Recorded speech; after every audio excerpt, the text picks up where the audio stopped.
স্যাম্পলের বন কীভাবে সেলাই করা হয় এটা আপনাকে আজকে দেখাবো সুন্দর করে। অবশ্যই সবাই ভিডিওটা দেখবেন এবং শেয়ার করে দিবেন যেন সবাই দেখতে পারে।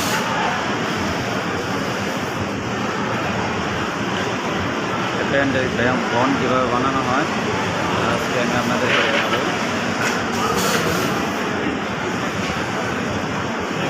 এটা হলো সাইডের যে টাকটা আছে সেই টাকটা বনের কোনার টাকটা দিয়ে দেব।